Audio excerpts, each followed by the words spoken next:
Welcome back to Emplify, the podcast corollary to EB Medicine's emergency medicine practice. I'm Jeff Nusbaum, and I'm back with my co-host, Nachi Gupta.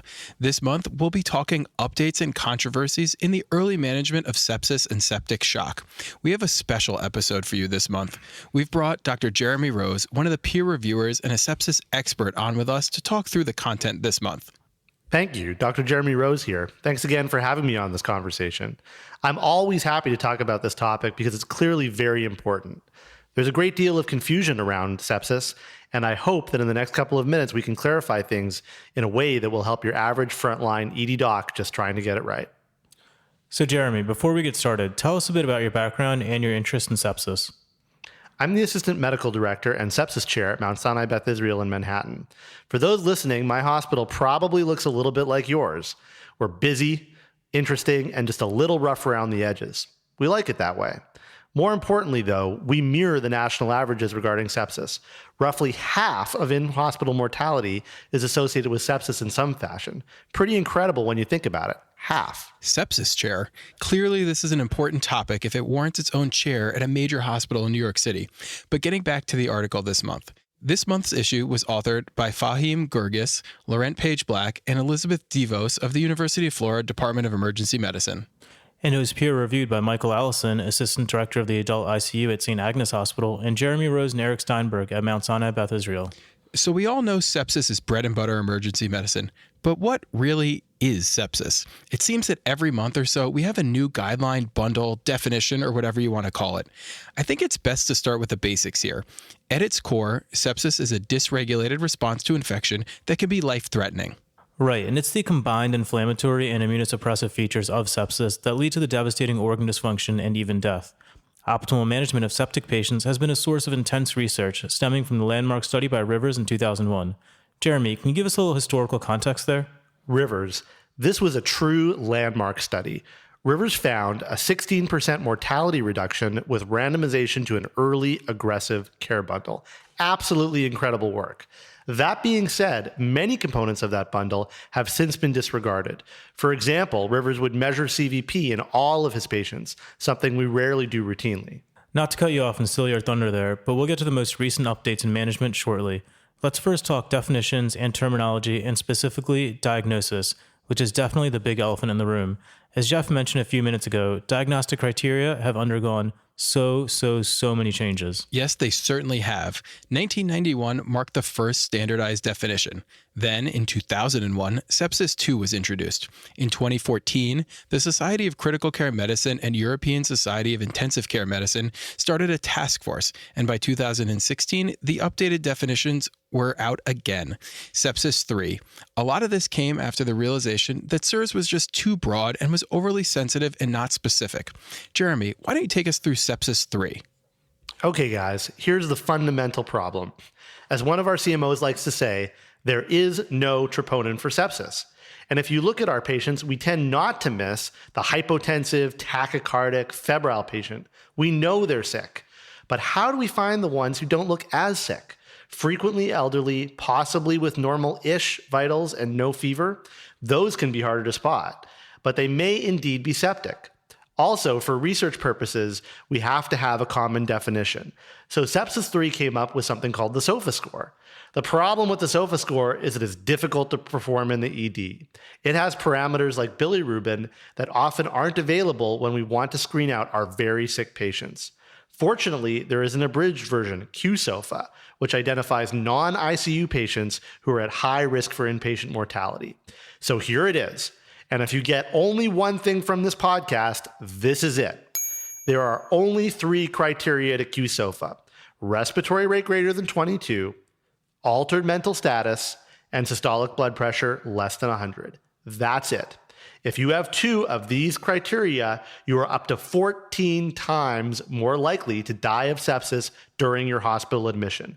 That is pretty profound. These patients are sick. This is meant to replace SIRS. It also captures a much sicker population than patients included in the Medicare definition. So why do you think these specific parameters turn out to be so useful to us? Drilling down into these criteria, you can see the pathophysiology at work. Obviously, systolic blood pressure of less than 100 means sick. Interestingly, an elevated respiratory rate turns out to be prognostic too, because what you're seeing is a compensation for an underlying acidosis. The caveat here is that you have to check it. At our hospital in Southern Manhattan, patients tend to breathe around 16. At our hospital in Northern Manhattan, they tend to breathe around 18. It's probably because the air is thinner. Seriously, though, you have to actually measure respiratory rate for this to work. That means someone has to sit there and look at the patient and count the number of times they breathe in a minute. Temperature is not in QSOFA, but we should be checking that too. Temperature is a vital sign. And I mean checking temperature by putting something that measures temperature inside the patient. We've looked at forehead and tympanic thermometers in real-world conditions, and they tend to underestimate by about a degree or more. Think about that. A patient with a headache and a temperature of 99.5 is a very different patient than one with a temperature of 100.5. Very true, and these two patients can definitely go down very different management pathways. Rounding out our discussion on sepsis 3, we should note that severe sepsis is now a term of the past under sepsis 3, and sepsis 3 redefined septic shock as hypotension not responsive to fluid resuscitation, with the added requirement of vasopressors to maintain a MAP greater than or equal to 65 and with a lactate greater than 2. So quite a few changes. And Jeremy, this is a bit of a sticky topic coming up here, but let's talk about the Center for Medicare and Medicaid Services, or CMS, their quality measures. They haven't really caught on and adapted sepsis 3 yet, have they? The CMS mandate is based on the presence of SIRS criteria. Sepsis 3 is based on SOFA. This is definitely confusing. The challenging part in discussing this topic is separating out the QI guidelines from what is actually relevant to patient care based on the latest evidence-based medicine. That seems fair, but we're really going to put you in an uncomfortable spot for a second here and push you. Do you have any insight into why CMS isn't interested in following the mountains of research that have led to sepsis 3? Is there a reason why they're sticking to their current criteria? Quite frankly, I think some of it is the slow pace of bureaucracy and the time that it takes to develop a consensus on management. Even if we can agree on who is septic, it is really hard, if not impossible, to link the care to a pay-for-performance metric, which is what CMS would ultimately like to see. That's not how Sepsis 3, or for that matter SIRS, was designed to be used. If you're trying to take a tool which was originally designed for research and mold it into a tool which was used for pay-for-performance, you're not going to get very far. What a struggle. The CMS metrics are slightly different from the 2001 sepsis guidelines also. Take a look at Table 2 of the article for a quick comparison of Sepsis 3, 2001 sepsis, and CMS side by side. And for those on Twitter, we'll be sure to tweet this table out too for your review. With so many different scores and definitions, I think that adequately sets the stage for the challenge this month's authors faced coming up with real evidence-based guidelines. Oh, absolutely. And to make matters worse, this is a huge problem. We're talking up to 850,000 ED visits annually in the US and 19 million visits worldwide. Compounding this, sepsis results in death approximately 1 out of every 4 cases. Not only is it lethal, it's also very costly, $17 billion per year in the US alone. And don't forget the important 30-day hospital readmission rates. Sepsis is coming in at a higher readmission rate and cost per admission than acute MI, CHF, COPD, and pneumonia.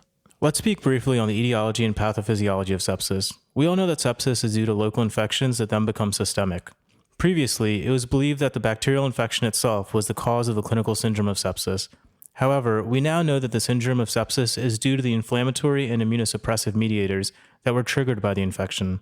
Normal immune regulatory safeguards fail, and this leads to the syndrome. And interestingly, several studies have shown that critically ill septic patients experience reactivations of specific viruses that were previously limited to patients with severe immunosuppression only. Definitely something to look out for in your critically ill septic patients. We should briefly talk about the most common inciting infections that lead to sepsis. In order, these are pneumonia, intra-abdominal infections, and urinary tract infections. No surprises there. Yeah, that basically parallels my own experience. That's reassuring. That takes us to our next potentially controversial topic, blood cultures. Jeremy, we're going to punt this one back to you. This is another interesting topic that has received plenty of attention. CMS loves blood cultures. It's an easy metric to track. That doesn't mean they're always helpful. We looked at our patients with lactates of between 2.1 and 4.0, which by Medicare definitions have quote-unquote severe sepsis. These patients were normotensive though, and in other words, they aren't really that sick.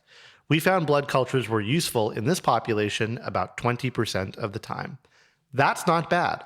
So what do? We draw cultures before pushing IV antibiotics. Is that helpful? Sometimes yes. Does it waste money? Debatable. Does it help us meet our metrics? Definitely. And I think that gets at the crux of the problem here. We don't want to delay antibiotics on anyone, but we must balance this with the potential harm of further increasing the drug-resistant bacterial population via sound antibiotic stewardship. Remember also that there is a broad differential for sepsis with several, quote, sepsis mimics. To name a few, we have PE, MI, CHF, acute pulmonary edema, DKA, thyroid storm, GI bleed, drugs intoxications, and withdrawal syndromes, just to name a few. In case that wasn't enough, check out Table 3 of the article. And we already mentioned the leading cause of sepsis. That's pneumonia, intra-abdominal infections, and UTIs. But remember, the source can be anywhere. Be sure to also think of pyelonephritis, central line-associated bloodstream infections, prosthetics, endocarditis, necrotizing fasciitis, and meningitis. I don't think we need to dwell on this much longer. Basically, the differential is huge. Let's move on to my favorite section, pre-hospital care. Jeff, 20 pages of evidence-based recommendations, and your favorite is the pre-hospital section? What's up with that? I'm an EMS fellow, what can I say? Anyway, on to my favorite section, pre-hospital care. This is always a hot topic because the pre-hospital period is a special opportunity to get early interventions in for septic patients, as 40 to 70% of all severe sepsis hospitalizations arrive via EMS. And in one study taking place in a large metropolitan area, pre-hospital care time was over 45 minutes, and less than 37% arrived with IV access. Of course, these numbers would vary significantly based on where you practice. So get this, one study showed that out-of-hospital shock index and respiratory rate were highly predictive of ICU admission. So clearly, early recognition and therapy may play a role here.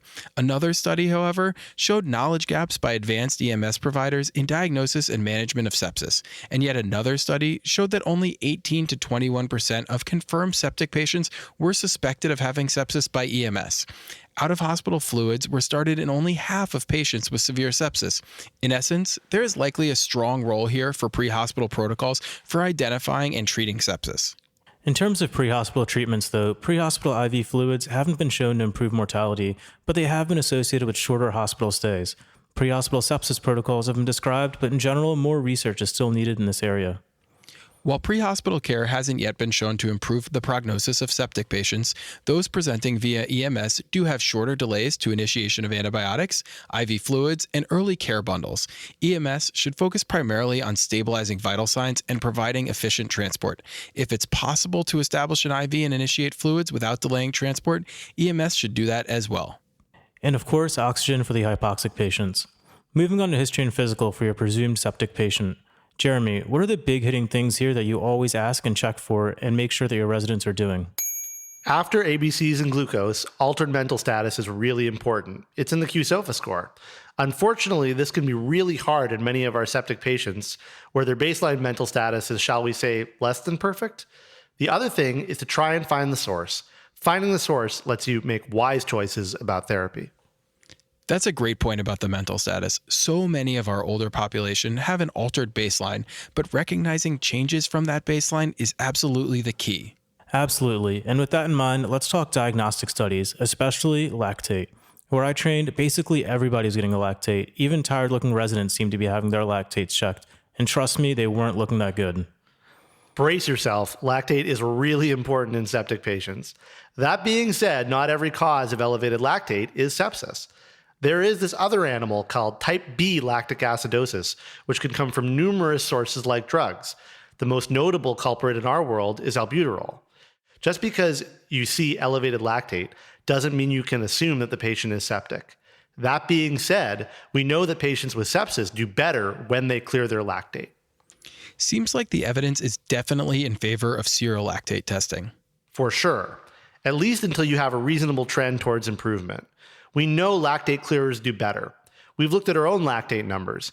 Interestingly, the takeoff point for sepsis seems to be about 2.5, meaning that patients with altered vitals and lactates above 2.5 tend to do worse.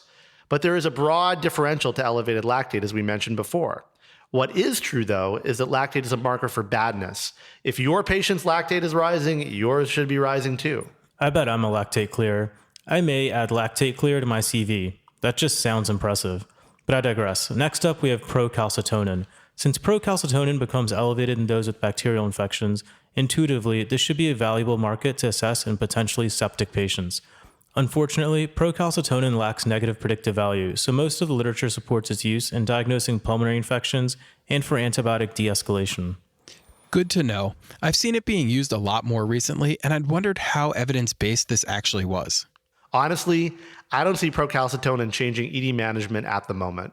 If you're waiting for procalcitonin to start your antibiotics or fluids, you're just waiting too long. Moving on, let's talk imaging. Based on current studies, the authors recommend focused imaging only. In addition, they also note that our good friend, the point-of-care ultrasound, likely plays a role, as in one study, POCUS demonstrated a 25% improvement in sensitivity from clinical impression alone. I think there are two ways that POCUS really comes in. One, lung ultrasound can be really useful to find that occult pneumonia or differentiating that pneumonia from CHF. Two, your ultrasound is really your best tool for assessing volume status. I try and look at the IVC of all my septic patients and echo them whenever possible. So now we've examined our patient, drawn labs and cultures, checked the lactate, maybe obtained imaging. Next up, we should probably start treating the patient. Whether you like it or not, we have to discuss CMS.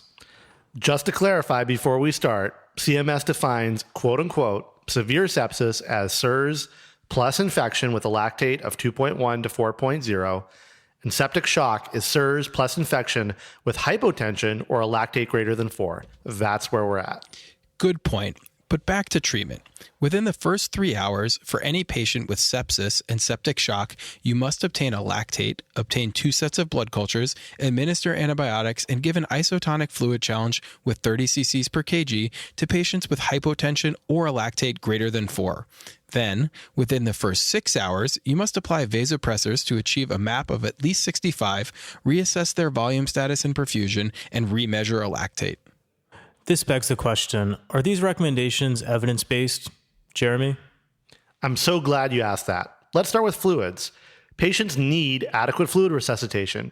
Interestingly, there are 3 large RCTs, PROMISE, PROCESS, and ARISE, all published in the New England Journal of Medicine, that compared a Rivers-type bundle to usual care. Surprisingly, they showed no difference. But when you really drill down into each of these 3 trials, you see that quote-unquote the usual care now generally includes at least 2 liters of fluid. Okay, so it seems that there is some pretty good data to support a rapid fluid challenge of at least 30 cc's per kg. But how do we determine who needs more fluids and how much more they actually need? There must be some endpoint that we can shoot for. Another $1 million question. 30 cc's per kg is probably a really good place to start. How much is too much? I think we need to be smart about fluids. Some patients will need less and some will need much, much more. So I remind my residents to be smart about their fluids. Sono and IVC, trend to lactate, follow a urine output, do a passive leg raise, even check a JVP if you can find it. I mean, just because you haven't seen a unicorn doesn't mean they're not real, right? Do something to monitor volume status. Very important points. Put your ultrasound skills to work here. They'll only improve as you practice more. Jeff, let's get started with the ever-important topic of antibiotics. Sounds good. Current guidelines recommend that broad-spectrum antibiotics be administered within the first hour of presentation for those with sepsis or septic shock, ideally with blood cultures being drawn beforehand. In one study, every hour of delayed antibiotic administration was associated with an 8% increase in mortality. Since this 2006 study, other studies have had mixed results, with studies showing increased odds of death with delays in antibiotic administration and others showing only a benefit in those with septic shock with or without hypotension, with no benefit to those without shock. In terms of antibiotic coverage, you need to consider the site of infection, local resistance patterns, the presence of immunosuppression, and the patient's age and comorbidities. Table 5 of the article is very thorough and should be kept as a quick reference. Jeremy, do you have any specific recommendations for our listeners on how we should approach antibiotic usage in the septic patient? I like to think about antibiotics a little more simply than referencing a table. I ask myself a couple of questions. Does my patient need MRSA coverage? Does my patient need pseudomonal coverage? If the answer is no and no, then narrow your coverage. You don't necessarily have to use a bunch of Vanco or a big anti-pseudomonal like piperacillin tazobactam. Also, have a look at your local antibiogram. I can't tell you how many times this changes prescribing habits for even things like simple UTIs. I'm going to stray into some controversial territory here. The benefits of sepsis protocols are measured one patient at a time. But the harms of such protocols are measured in the aggregate. What does that mean? CMS metrics have caused us to use more and more broad-spectrum antibiotics. As a result, we're seeing more resistance. My residents tell me to make it easy and give them VZ. That's Vangzosin. And it kills me. It absolutely kills me. Every time you put a Z-Pak into the world, a pneumococcus gets its wings. So think more about your antibiotics and know your local antibiograms. That's a great approach and a great way to think about all of this. I fear I've given a lot of pneumococci wings during my training. In any case, we're on to vasopressors. The data is pretty clear on this one. Norepinephrine is the recommended first-line vasopressor for septic shock. In numerous trials comparing norepinephrine to dopamine, norepinephrine was far superior, with dopamine increasing arrhythmias in one trial and associated with an increased risk of death as compared to norepinephrine in another trial. So here's a question I get all the time. How can I give norepi without a central line? Let's use dopamine. It's safe peripherally, right? Okay, so follow that logic through. We're going to give a drug to increase blood pressure by constricting blood vessels. But don't worry, it's safe peripherally. What does that mean that you can use a drug whose job it is to constrict blood vessels, but it's okay to put into a peripheral line? It means it doesn't work. It doesn't give much blood pressure. Dopamine is a lousy pressor. It causes a lot of tachycardia, which is exactly what you do not want in a failing septic heart. So what do we do if we don't have a central line? I'll tell you, we start norepi peripherally into a large bore IV for the time that it takes us to get a line. That's where the evidence is there is a mortality benefit to norepinephrine over dopamine in septic shock. Right, and this month's authors agree with that, and they note that peripheral pressors may be safe for brief periods in settings with close monitoring.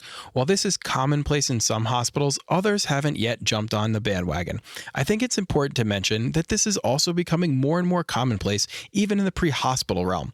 With the service I fly for, we routinely start peripheral vasopressors without hesitation, but this isn't limited to use in the air. Many ground 911 services have also adopted peripheral vasopressors in a variety of settings. I'm sure there are many trials to come in the future documenting their safety profile, but moving on to the next pressor to discuss, vasopressin. This should be your second-line vasopressor for septic shock. In the VAST trial, low-dose vasopressin was found to be non-inferior to norepinephrine.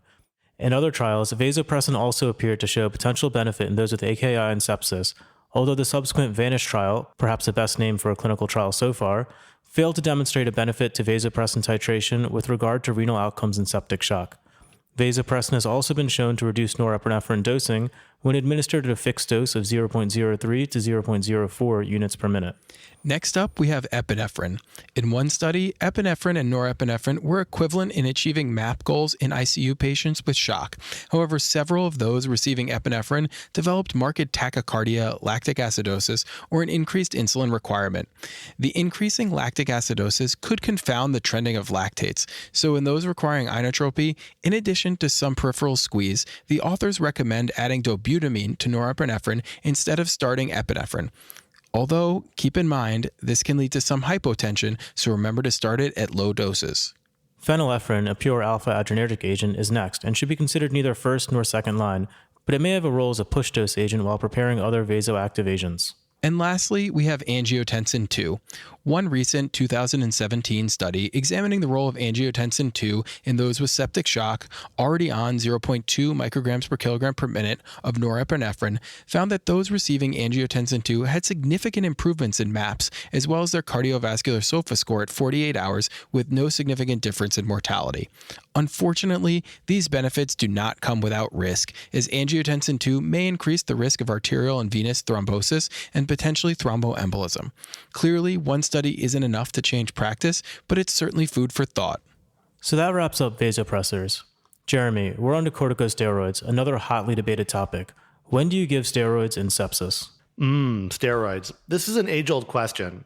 No study has clearly supported the blanket use of steroids in septic shock.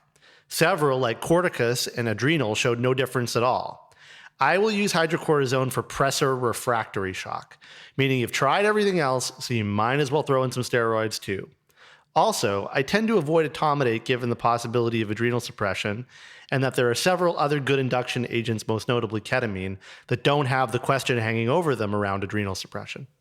Those trials are certainly important. Thanks for bringing them up. Especially with all the foam content out there, it's incredibly important to look back at the data to understand where certain recommendations are coming from.